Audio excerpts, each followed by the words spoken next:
Hello, everybody. My name is Michael, and it is October, the middle of October, actually. And that means that it's the month of spooks. It's the month of creepy ongoings that, happen in your neighborhood or some other place. It's the month of Halloween, okay? And that means that I'm going to be posting some spooky content for you guys. So, this is one of them, obviously. This is a movie review for one of my favorite horror movies of all time, The Shining. And I just wanted to share this movie with you guys because it's very near and dear to my heart, and I really love this movie and pretty much everything about it.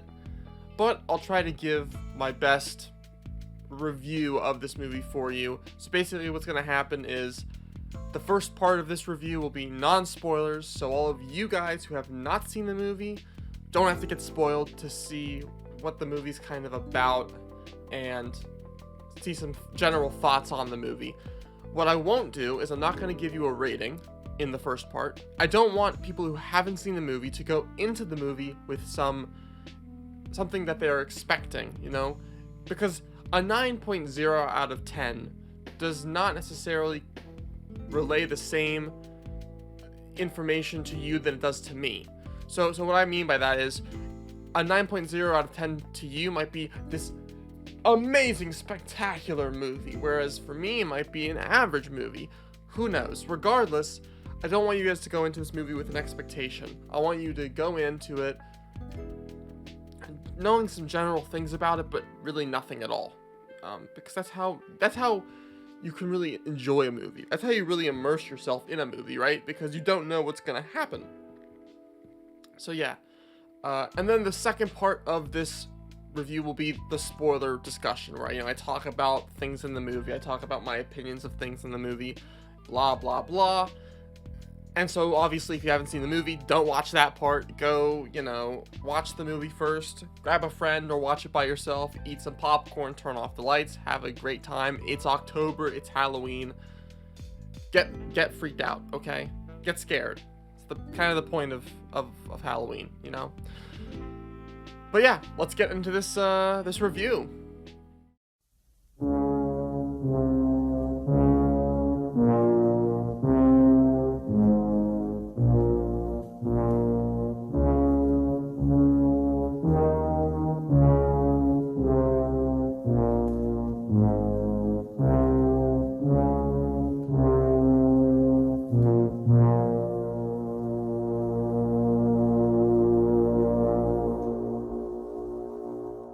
The Shining depicts a tale of a seemingly well-off family living in an isolated hotel after the father is hired on as caretaker for the winter.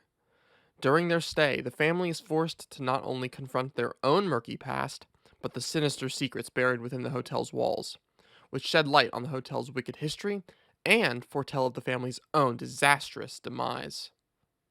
And I wrote that all by myself. So I'm very proud of. I'm not the best at coming up with descriptions for things, but I thought that was a pretty nice description that accurately depicts what the general plot is of the movie. But now some general notes on this movie that don't really don't really tell you anything about it, really, truly. The Shining was released in 1980. It was directed by Stanley Kubrick and stars the likes of Jack Nicholson, Shelley Duvall, Scatman Crothers, and Danny Lloyd. And there are other actors and, crew production staff who, helped make the movie. And I'm going to link the IMDB page in the description of this video so you can check out all the credits because it's so many names that I don't feel like rambling on about them. So, yeah. But go check it out. They're definitely worth a look at. The film was based on Stephen King's novel, The Shining, which was published in 1977. And famously, Stephen King does not like this movie at all. It's not considered a completely faithful adaptation to the book. And although Stephen King has said that, bits and pieces of his original story are in Stanley Kubrick's movie, and, the set designs and shots are beautiful. He thought that the actors were completely miscast, uh, and he thought the overall tragedy conveyed in the book is pretty much non-existent. Uh, he called the movie cold, and his book hot. Like he compared it like uh, warmth versus cold, fire versus ice. In a sense. Um, and I can completely understand where he's coming from. Um, if I wrote a book, okay, and the adaptation is not faithful, and it seemed like the original message was lost, I too might be a bit peeved. Um, However, I think you need to take a step back and kind of look at where his opinion is coming from. Okay, Stephen King is a writer. Stanley Kubrick is a director. Movies and books are two completely different forms of media, you know?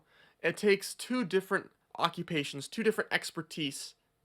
Expertises?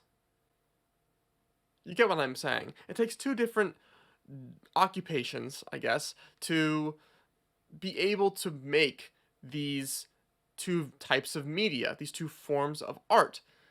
And judging a movie from the eyes of an author is not always the best, just as judging, uh, a book from the eyes of a director isn't always the best, because certain elements in movies don't work in books, vice versa. And a movie is done completely differently than a book. So you're not going to get the same, you know, by directing a movie, you're not going to be able to translate that as well into a book, and you're not going to be able to translate a book into a movie as well. Um, and this is shown actually through Stephen King's The Shining miniseries type thing. Basically, Stephen King made his own version of The Shining after Stanley Kubrick's, and it's kind of a flop. It kind of sucks. At least to me. You might think differently. If you're completely faithful to the book and you don't really care that much about like the acting and the shots, then hell, you might like it. I personally do not at all.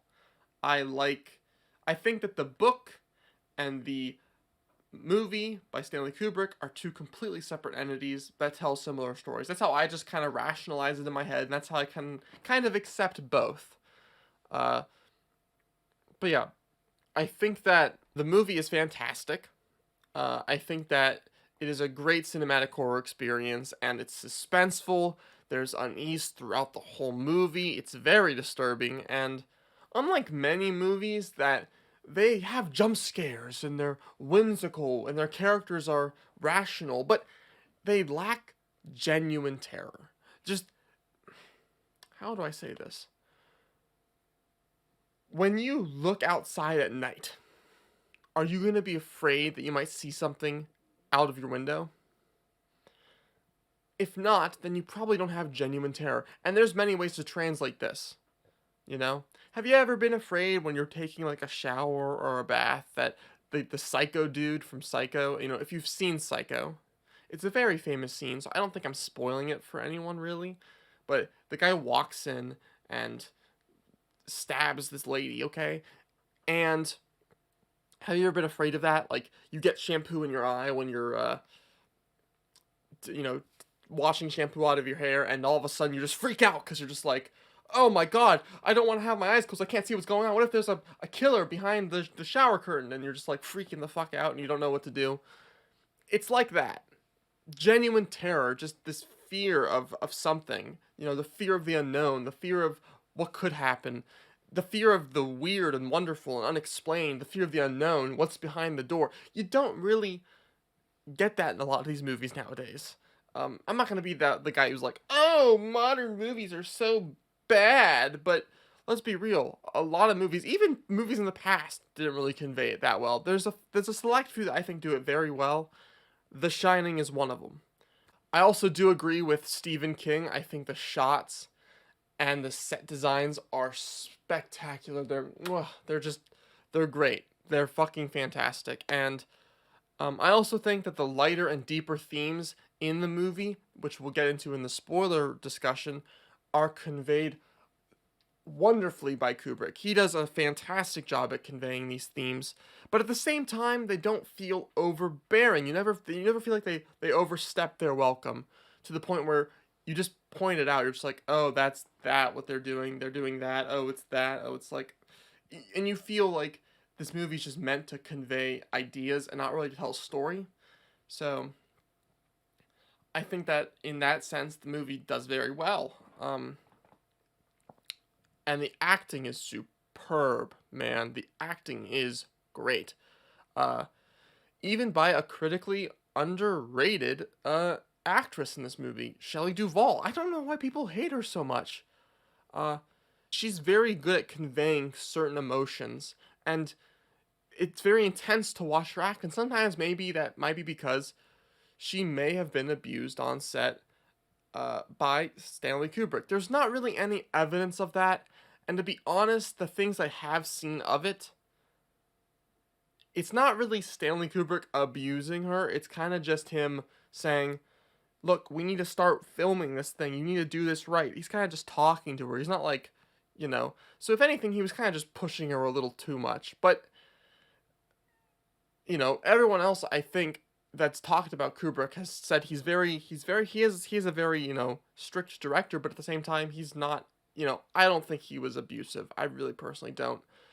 Um Although I do agree that, maybe pushing your actors to the farthest extent isn't the best, but to Shelley Duvall, she said that it was a pushing point for her and allowed her to get a better performance, and I completely agree with that statement. Like I said, I think she is critically underrated. I think she does a phenomenal job as Wendy Torrens. But yeah, that's my opinion on Shelley Duvall. I also think that, and in general, the acting is just amazing. The kid acting is also great as well.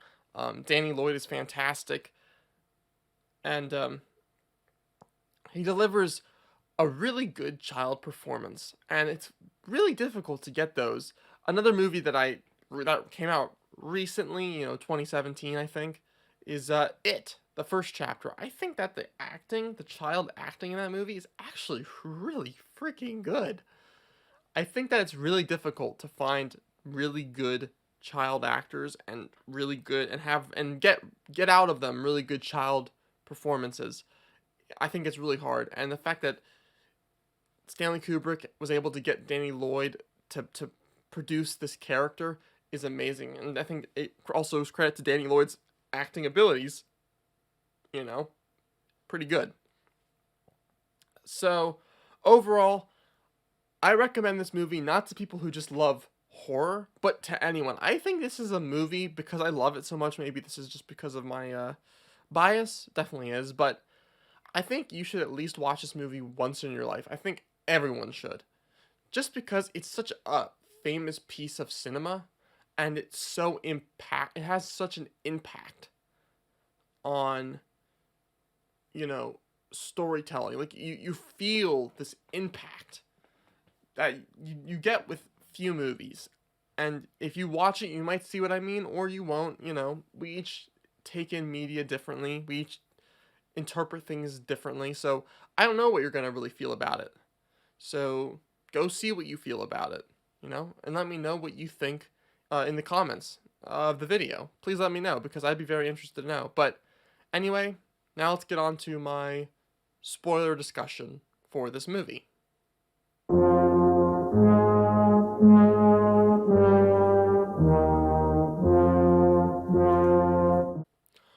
Alright, now I'm assuming that you, the viewer, have already seen the movie, so if you haven't, don't watch this part. Like I said, go watch the movie. You're doing yourself a big disservice by watching this if you have not seen the movie. So go see it. But yeah, I think I wanted to start by talking about my favorite part of the film, as well as my least favorite part of the film. Like in terms of scenes. My favorite part of the film is the Wendy and Jack typewriter scene. oh my god, it's executed flawlessly, and it's quite amazing. Basically, Wendy, wants to go talk with Jack because she's like, "Oh, something bad's going on. I know." And so she grabs the bat, she tells Danny that she's going to lock the door behind her, and she goes downstairs. Then all shit hits the fan. She finds these, the papers that Jack's been writing, and she flips through all the pages, and it's just a bunch of the same thing. Jack is a dull boy, he wants to play whatever the fuck it is. I kind of forget for some reason, as famous as that line is. um I want to search it up. All work and no play makes Jack a dull boy. I I can't believe I actually forgot that. As much as I love The Shining, I'm a little ashamed that I forgot that really, famous line.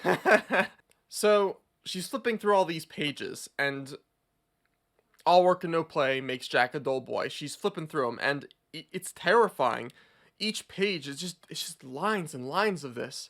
And honestly, I there's some theories going around that Stanley Kubrick typed up each individual page.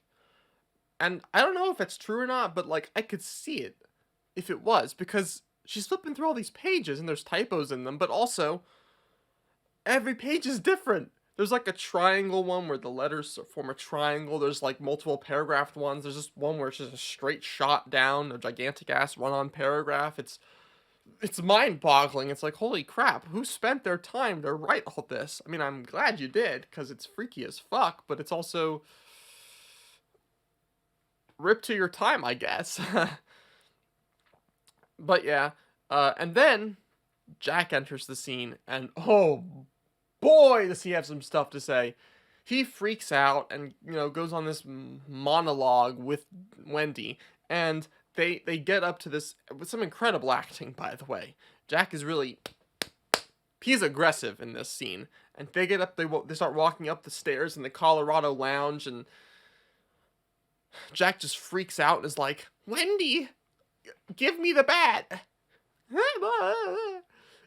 And then Wendy just, finally taking charge, she just whacks Jack over with the bat. And then you're just like, "Oh, do it again." And she does. She goes bam, and she whacks him. He falls down.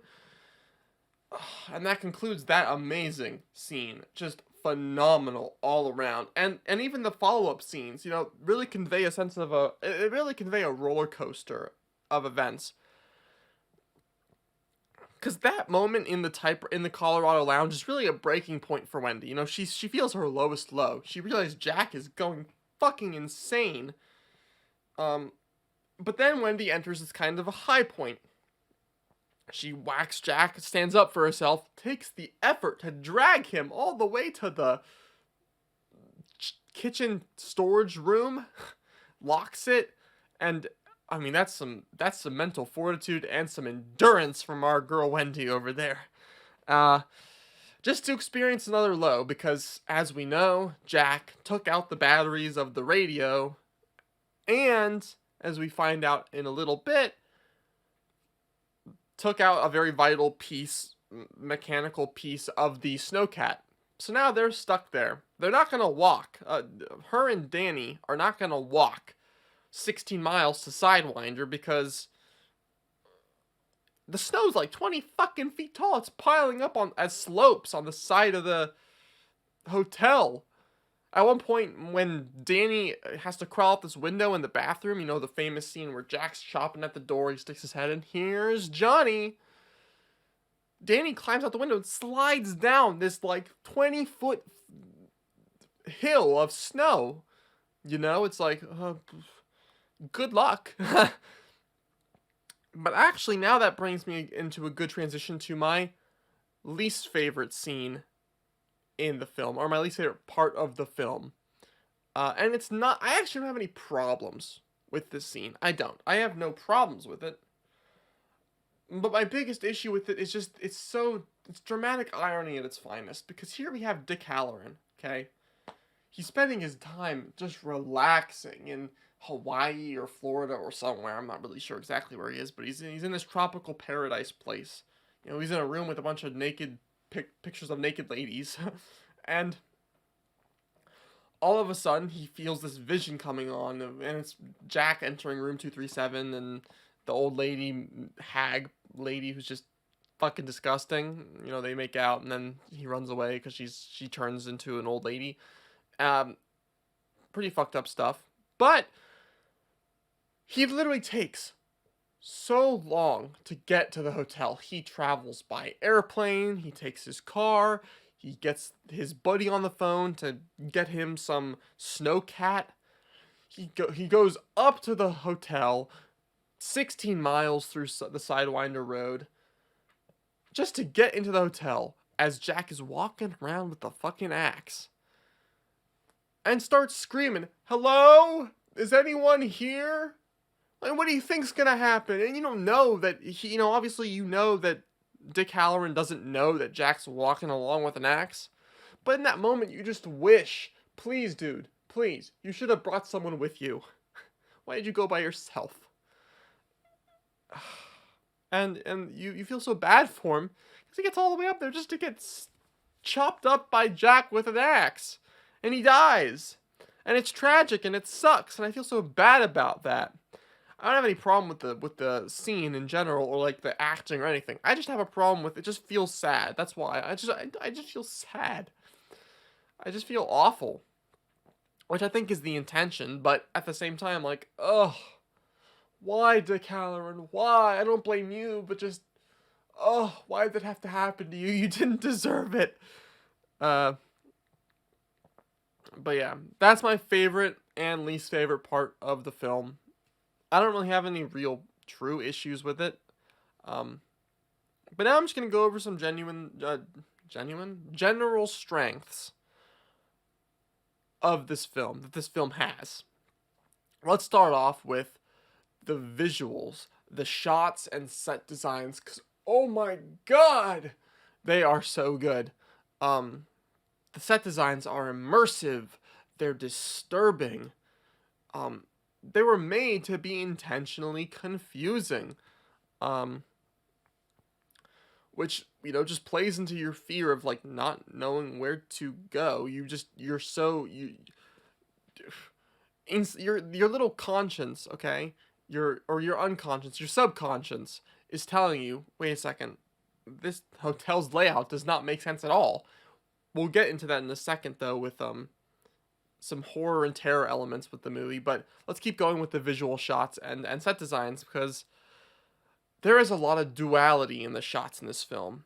The twin girls that Danny runs into in the hall, the elevators, Danny and Jack in bed, when they're just talking, when Danny's on Jack's lap and they're just talking, Jack and Delbert Charles Grady in the bathroom, and even Jack with Lloyd the bartender. So much duality. People who have OCD, I don't think will ever be bothered by this movie. If you have some form of OCD that's related to like you need stuff to be even, this film is just a bunch of even shots. So you'll probably appreciate it. It's very good with that. And then also just great pans and movement with the camera. At one point, there's, the flyover of the landscape, with the scary, eerie music. Great opening shot, by the way. One of the best opening shots in any film. There's Danny's bike, where he's riding the bike and you're trailing behind him, and you're following him with all the turns that he makes, and you just feel like something's about to happen at every turn. And then even like Jack at the end of the movie, when he's cutting down the door with the axe, it swings with him as he's cutting down the door. It swings with him. And so you see these immersive camera movements, and it's just so great. And you can really appreciate the dedication that went into the camera action in this movie. But anyway, now let's go on to another superb thing about this film, which is the acting. Jack Nicholson plays Jack Torrance, and he is very over the top. He's very impulsive, aggressive, and I think that actually is the point. He's supposed to be this kind of abusive dad, father, husband type character, and you never feel like you know what he's gonna do. All of a sudden, he could just be like, "Yeah, everything's good too. God, shut the fuck up! What the hell are you doing?" He just conveys this aggression that's just so primal. You know, we get. I guarantee you, everyone has seen aggression in that way, where it's like you're just like, where you're so angry that you start smiling a little bit. I think everyone's at least seen that. Maybe not in themselves, but at least in someone. Um, Maybe not to the extent of Jack Torrance, but at least to a little bit. And then there's Shelley Duvall, who plays Wendy Torrance, and she conveys fear phenomenally. I mean, oh my god, her character is so broken and in a way submissive that you just feel so bad for her. That when she finally stands up for herself and knocks Shaq out, you're just like, yeah, show him who's boss, and you know you just feel good for her. And then Scatman Crothers, who plays Dick Halloran, he's honestly probably the most father-like figure to Danny, because Jack really isn't a father. You know, he's never really doing fatherly things with Danny. He's just kind of working, and he wants people to always not be in his office when he's working. He's typing up a story, and he's just like, Wendy, can you please not ever show yourself in here when I'm working? You're distracting me. You know, he does that kind of thing, and he never really acts like a dad. But Dick Halloran, you know, he shows Danny what The Shining is about. He's very sympathetic, and he's kind. He travels all the way to the hotel, back from his lovely vacation, to help Danny and his mom, and maybe even Jack. Maybe he didn't even know exactly how bad things were with Jack. But then we go over to Danny Lloyd, who plays Danny Torrance. And I gotta say, great child acting, as I've already said. You know, you can feel this feeling that he's been tormented and abused. He's just so silent and just so soft spoken, you know. And he conveys a really innocent child, very well, and you feel bad for him. And sometimes you feel like, you know, he is in a way lost. You know, he has this ability, but he can't say anything about it. Like, what are they gonna do? They're gonna think he's crazy. The doctor, you know, like the lady doctor who comes to visit Danny when he faints, you know, at the beginning of the film, told Wendy that was like some auto hypnosis bullshit. I mean, she was nice. The doctor didn't know any better. She was trying to be benevolent and nice, but no one's gonna help him. Dick Halloran was the only one who really helped him, you know. But also credit to Danny Lloyd for this child performance, because he had no idea that this movie was a horror when he was filming it.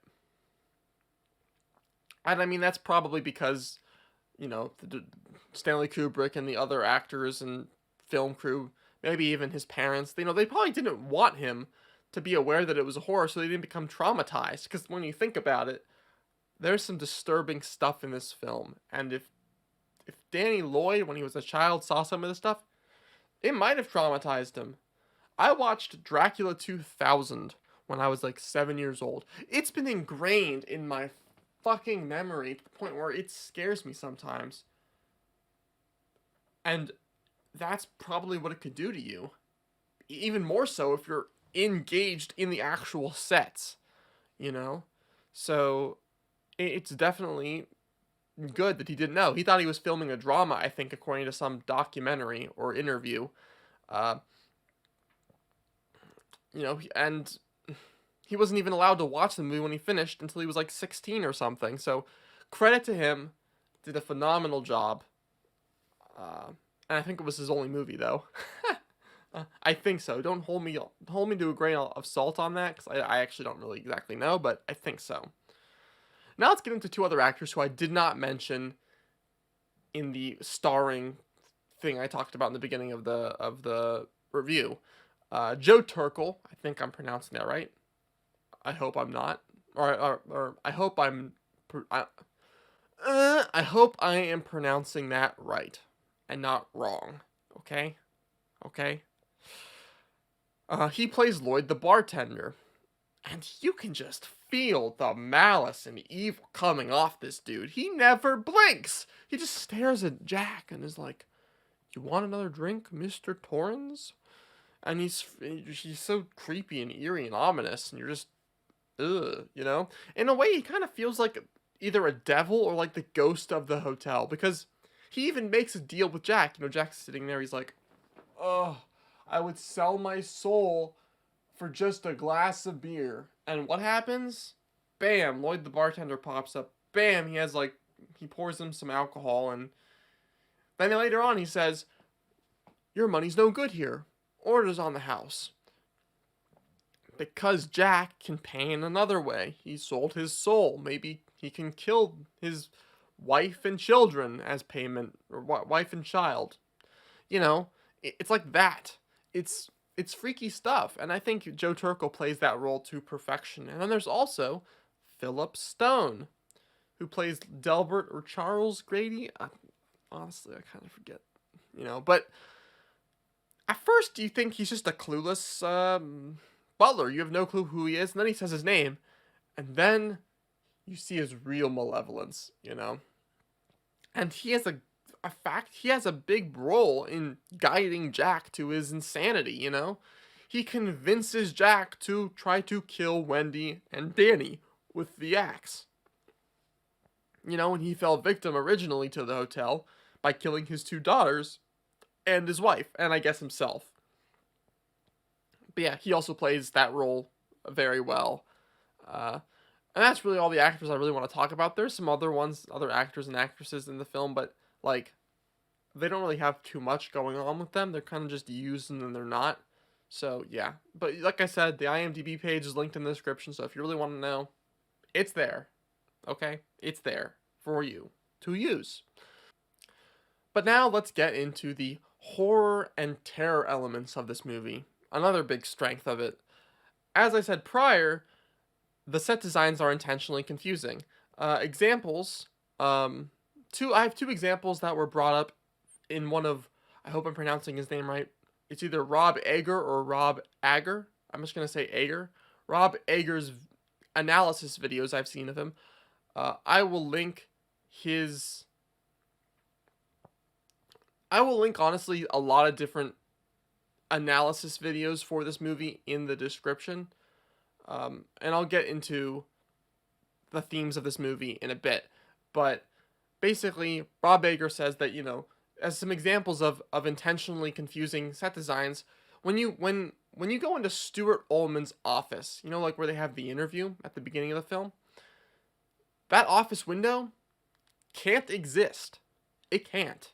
There's literally a piece of the hotel behind that. So immediately your subconscious is just ringing inside going, wait, this ain't right. What is that doing there? That shouldn't be. And then also, when you're on the same, you know, the hallway with room 237 that's in there? Well, those hallway doors that are facing the Colorado Lounge, you can even see, if you go through those doors, there should be nothing there. You would fall into the Colorado Lounge. Pretty creepy stuff. And even stuff that is a little more obvious, the maze. The maze. It's not just the hotel that's the maze. There's an actual maze. The green shrub maze that, you know, at one point Jack Torrance looks over the model and it pans down and you can see the maze and it's just so many different pathways and stuff. And Wendy and Danny are walking in it. Kind of representing the pickle that they're going to be in, I guess. A little bit of foreshadowing there, but yeah, I mean, it's freaky stuff. You have this feeling that they're just stuck there and they're lost and they're aimlessly going around in this terrible place because this place sucks. It sucks. You would hate to be there. I would hate to be there, even during a good time when every, you know, normal human being is there, like when they're open. I would still probably hate to be there. Okay? But now we're going to get into blood and gore. The blood and gore that is used in this movie, and it is used very effectively. It's very shocking because it's not used as, it's not like The Shining's not a gore fest. You know, there's not blood everywhere, which way, you know. There's a lot of red tint in the movie. A lot of things are colored red, but blood itself isn't really used that much, and so when you see it, it's very shocking. You know, like the dead girls in the hallway. When Danny's riding his bike, he turns the corner with a gong, bong, and he sees the girls, and then they're like, "Come play with us, Danny." And then all of a sudden, it flickers to them, to their dead bodies after Grady probably chopped them up, and it's just, oh, it's disturbing stuff. It's terrifying. You know, the kid is traumatized at that point. But then there's also blood from the elevator that pours out, and you're just sitting there going, that's a lot of blood. What's going on? Uh, and then there's also the disgusting, I don't know if this counts as blood or gore, but it's just the disgusting old lady in the bathroom. You know, the lady that Jack is kissing, the nice looking lady that all of a sudden transforms into this, like, hag that's laughing, that's trying to strangle Danny, you know? Disgusting stuff. Because then you see her, she's sitting in the bathtub, and there's just a bunch of this disgusting water. Ugh, it's just, ugh, it's so disgusting. And, yeah. Lots of good use of blood, gore, and disgusting stuff in the film. Used very effectively. And finally, we're getting to the last horror slash terror aspect of this film, which is the foreshadowing. And damn, there's a lot. I already came up just recently, like I said, with the maze. I already came up with one, but I really didn't think about the maze. They're trapped in this hellhole of a place, and green is kind of I think green kind of represents the color itself is symbolic for evil. At least some different colors of green, I think. So, symbolism right there, ladies and gentlemen. But some examples. One example from Rob Ager is Knives. I think it's from Rob Ager. I could be completely wrong, but I think so. When Danny and Dick Halloran are having a conversation in the kitchen, you know, about The Shining, when it pans over to Danny, there's knives hanging from, like, the ceiling pointed down at Danny. Like, the hotel already hates him. The hotel already wants him dead. And it's just so malicious. It's so freaky when you actually pay attention to it. There's another one, which I think also could be Rob Ager. I'm not really sure. You know, I'm sorry if I'm discrediting someone else who came up with this. Because you know, there's a lot of analysis videos and media done for The Shining. So a lot of stuff I found from Rob Ager and collative learning because he makes a lot of good content with it. But there are some other channels and other things that do. So I can't quite remember if this one is also from Rob Ager. Probably is. But it's basically when Danny is riding on his bike, and you know how he goes over, like, the hard floor and the carpet? It's like the same tempo as Jack cutting down the door. It's like, and then it's like, it's like foreshadowing too. It's crazy. And then, of course, there's the obvious one, which is the past event, the murder of the Gradys, the Grady family. And then Jack's like, I can assure you that's not gonna happen with me. Yeah, bullshit. You know, of course it's gonna. It's a horror movie. But, yeah, that's just a little bit of foreshadowing from the film, which I think is done very well. But anyway, the last and final strength of this film, in my opinion, are the themes. There's a lot. There's themes of domestic abuse, sexual abuse, drug abuse, Native American genocide, the ideas about the gold rush, racism, and it plays on some themes like reincarnation and powers beyond the living, powers beyond our control. I think this movie conveys a lot of wonderful themes. You know, well, wonderful in the sense that they need to be brought to light, not wonderful as in the content. You know, racism. Oh yeah, so great. Yeah. Just a fucking amazing thing, right? No, but you know, it does it very well. I'm not gonna go into it too much because, like I said, I'll post a bunch of videos describing that you can look at. I'll credit some people as well, and I highly recommend you check out some of the videos and content that I find, because especially if you like to analyze movies, because you will find it so fascinating. Stanley Kubrick was pretty much deliberate in a lot of things that he did, and he was famously known for being very meticulous with his shots. meticulous with his actors, very detail oriented, and it shows. Uh, so I also will link a link to the. There was a documentary that was made of The Shining called Room 237, which discusses a lot of different theories as well in The Shining. So check that out as well. Like I said, I'll link a bunch of stuff in the description. And now let's go on to my weaknesses of this film. Hello, everybody. This is Michael.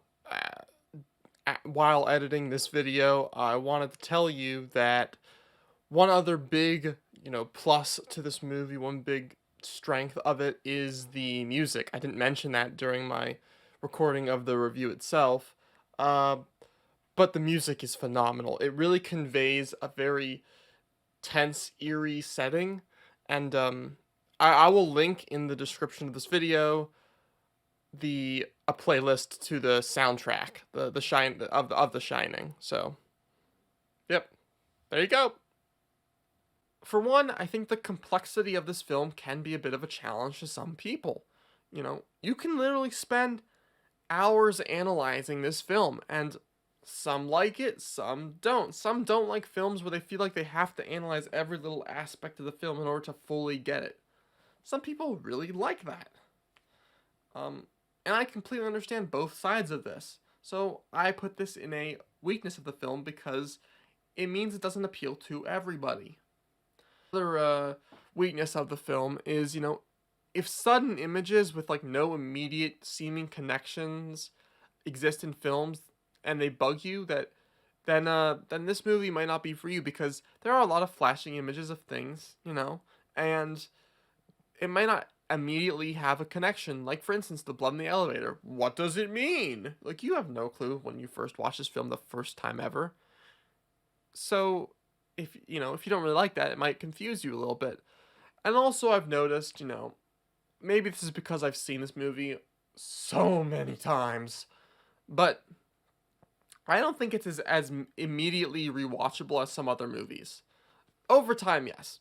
I watch this movie, whenever I kind of feel like it, but it's not like you can sit down, watch it, and then 2 hours later go like, I want to watch that movie again. You feel exhausted. You feel like it's taken something out of you. I think that's kind of the point of the movie, though, to be fair. And in that respect, it does its job well.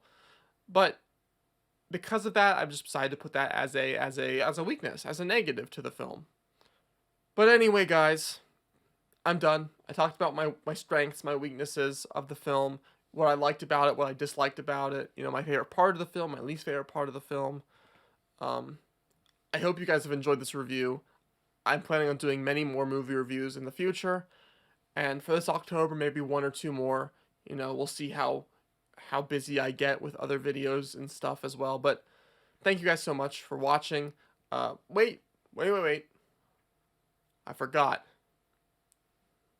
my rating for this film. This is a personal rating, by the way, so don't take offense to it, okay? Okay, if you take offense to a rating, you probably shouldn't be watching these reviews anyway. But my personal rating for this film is a 9.4 out of 10. 1 is like the worst, 10 is the best. And I don't know if I'll ever get a complete 10 out of 10 movie, because every movie has its own little flaw or weakness in it. You're never going to find something that's perfect, okay? But my personal rating is a 9.4 out of 10. I think it's a wonderful film, and I highly recommend you check it out. Or if you know people who haven't, recommend it to them, because it's a good movie. But anyway, like I say, guys, thank you guys so much for watching. I'll see you in the next video. Please consider liking this video, consider subscribing. It helps me out a lot. Seriously, it really does. And maybe leave a comment talking about what you like about this in this film. What do you dislike in this film? Tell me your comments, your praises, your criticisms. I want to know it all, so please let me know. And I'll see you guys in the next video. Peace.